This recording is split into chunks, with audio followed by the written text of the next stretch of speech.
Welcome back, parents, with Adam Voigt, and today's topic is suspension. I know that's one that you're Good topic. and I know it's one that affects it affects our young people.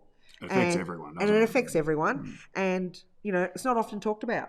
So today I thought let's talk about suspension and why we have suspension and how in a restorative school it's a little bit different. Yeah, it is, and it's got different thinking around it. So Adam, would you like to talk about that? So in the old school land that you and I would remember really well, kicked out and then brought back in. We would make in school an assessment of how bad the offence was.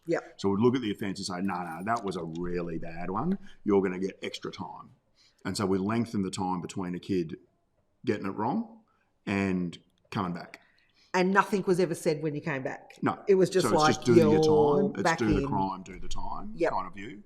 What we do in a restorative model in terms of suspension, because there are people that think that restorative practices is too soft and it doesn't include things like suspension. It does in a really robust and sound kind of approach. It really does include suspension. But we do it based on how much damage has been done, how much harm has been done. Correct.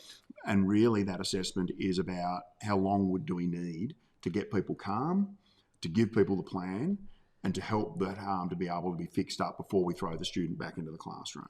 And we want all stakeholders, like parents, teachers, and the school, to be able to sit down and come up with a plan to move forward. And so that the anger has subsided as well. So it's not just about doing time, because when you're doing time, you're stewing it. You plot revenge against people. You scheme ways to not get caught next time. Because we don't want to suspend. We want our kids to be engaged in their learning program. But sometimes when the harm is really big, because stuff happens. You've got kids who are mistakes. upset and they make mistakes. We just need to take some time before we can bring them back to have that conversation of how they're going to fix the mess up. And how they're going to move forward, and how the relationship's going to work with, if it's the other person or a teacher or what's an item. What's the plan? Because people are often really nervous about what it's going to be when they come back. So we want to use the time to make sure that they've got a plan, they've taken responsibility, and we kind of can move on. The thing about the old model is no one moves on. Everybody's on eggshells. With this new approach, people can actually hit the classroom with the conditions better for them doing well than they were before the incident. Well, they'll know what's going to happen when they walk into that classroom again, or into the playground, or onto the sporting field. They already know, hey, this person already knows what my plan is, and it feels comfortable for them, and they've moved on.